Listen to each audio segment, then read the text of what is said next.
नमस्कार।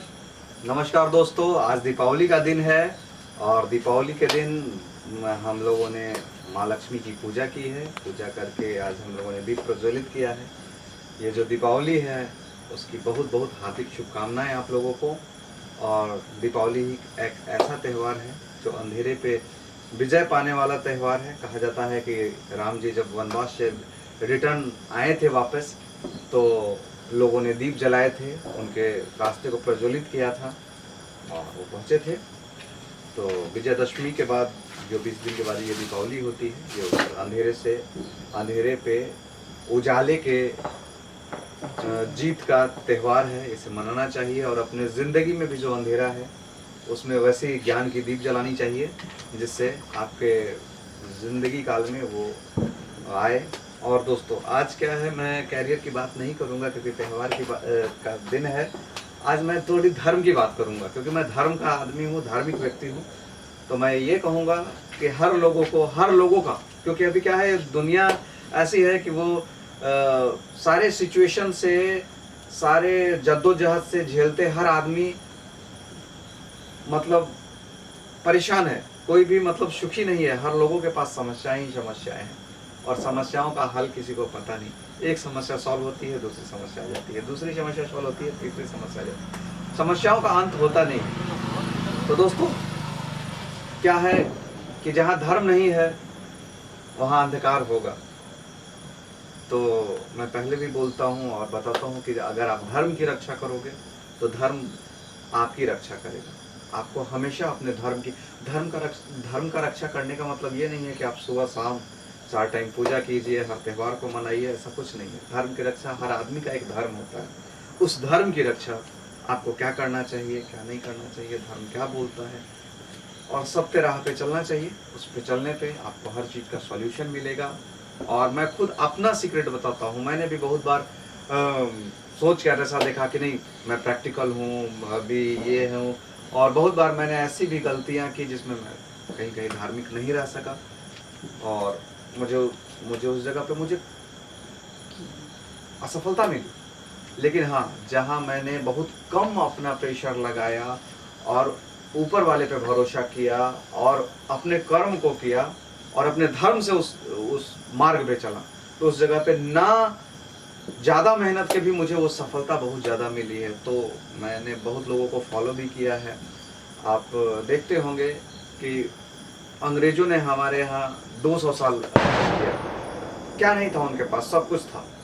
एक पूरे कंट्री में, वो डेवलप कंट्री से आए थे, सारा चीज़ था। लेकिन एक ऋषि वैसा था, एक संत वैसा था, जो साबरमती का संत था, जो चरखा चला के और धोती पहन के और हाथ में वो गीता लेके उसकी लड़ाई लड़ी और उसने आज़ादी दिलाई। तो गीता, श्रीमद् भगवत गीता एक बहुत बड़ा स्रोत है, ज्ञान का भंडार है, जो कृष्ण भगवान ने अर्जुन को दिया था। वो सिर्फ अर्जुन के लिए नहीं था, वो हम सारे लोगों के लिए है। और जो अर्जुन के जगह पे आज हम लोग सब हैं। जैसे अर्जुन कुरुक्षेत्र में चिंता को प्राप्त हो गया था कि मैं कैसे युद्ध करूं, कैसे क्या करूं, तो फिर उस जगह पे भगवान ने उसको गीता का उपदेश दिया था। तो गीता का उपदेश क्यों दिया था? आप बताइए कि कहीं अगर लड़ाई का माहौल बन रहा हो, मारपीट का माहौल बन रहा हो, युद्ध का माहौल बन रहा हो, वहाँ तो शस्त्र ज्ञान देना चाहिए था ना। तो वहाँ शास्त्रों का ज्ञान कैसे दिया गया? वहाँ पे कृष्ण भगवान ने जरूरी समझा कि वो गीता का ज्ञान उनको दिया गया। तो ये गीता का ज्ञान, ये गीता जो पुस्तक है, जो भगवत गीता जो पुस्तक है, वो सिर्फ पुस्तक नहीं है, वो हम लोगों का जो आज प्रैक्टिकल लाइफ है उससे जुड़ा हुआ है। हर चीज का सॉल्यूशन। अभी कुछ दिन पहले एक फिल्म आई थी, ओ माई गॉड, जिसमें भगवान के बारे में बहुत कुछ बताया गया। भगवान के बारे में नहीं बताया गया, अंधविश्वास के बारे में बताया गया था। तो उसमें भी जज ने बोला था कि कहीं आप रिटर्न में दिखला सकते हैं क्या, कहीं लिखा हुआ है क्या? तो लास्ट में उनको भगवत गीता का सहारा लेना गया था कांजी भाई को। परेश रावल ने ये रोल किया था।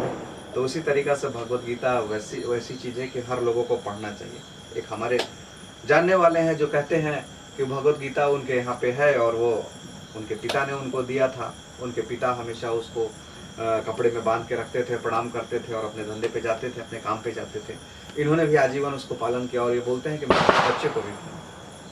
तो हमने कहा कि भाई जब वो प्रणाम करते थे और अपने काम को जाते थे, और आप जाते हो और आप भी सफल हो, तो अपने बच्चे को उसको पढ़ने के लिए बोलिए, क्योंकि अगर वो पढ़ेंगे ना तो सिर्फ प्रणाम करने से ये चीज़ें हो सकता है, तो उसको पढ़ेंगे तो क्या होगा। उसको पढ़ना चाहिए, और ऑनलाइन भी उपलब्ध है, आप पढ़ें।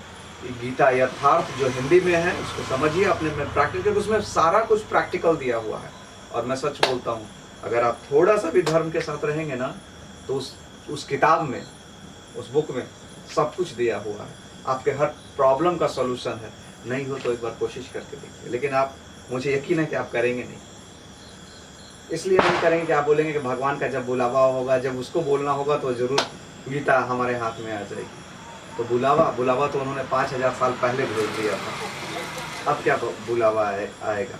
आप जब दारू पीने जाते हैं, आप किसी होटल में जाते हैं, जब आप कोई सिनेमा हॉल में जाते हैं, तो कहाँ बुलावा आता है?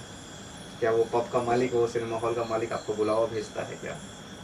बुलावा कृष्ण ने भेज दिया था उस समय, जिस समय उन्होंने गीता का उपदेश दिया था। ये सब लोगों के लिए है। कहा गया है, जब जब धर्म की हानि होगी और पाप बढ़ेगा, तब प्रभु आते हैं। तो आज वो रावण और राम जो कहा जाता है, वो आपके अंदर है। आप जिसको भोजन दोगे वो बड़ा बन जाएगा। रावण को रावण का आहार दोगे तो वो बनेगा, राम को आहार दोगे तो वो आगे आएगा। तो मैं धार्मिक चर्चा नहीं कर रहा हूँ, आज की जो चर्चा है वो पूरी प्रैक्टिकल है। अगर आप भी समस्याओं से ग्रसित हैं, प्रॉब्लम में हैं, तो ज़रूर आज से गीता का पाठ चालू कीजिए, और आपको उसका फ़ायदा मिलने वाला है। हाँ, कोई लोग ये कहेंगे कि मुझे समझ में नहीं आती है, गीता समझ में नहीं आती पढ़ते हैं तो इतनी जल्दी समझ में आने वाली भी नहीं है, क्योंकि अच्छे लोग और अच्छी पुस्तकें जल्दी समझ में नहीं आती है दोस्तों। तो लास्ट उपदेश, लास्ट बात, लास्ट सलाह मेरा यही होगा कि धर्म की रक्षा करें। कितना भी अंधकार के बादल घिर जाएं, कितनी भी चीजें हो जाए, आप अपने धर्म को ना छोड़ें। तत्काल लगता है कि कोई शॉर्टकट, कोई खराब रास्ता आपको मंजिल तक पहुंचा देगा, लेकिन वो आपको मंजिल तक नहीं पहुंचाएगा, वो आपको और अंधकार में ढकेल देगा।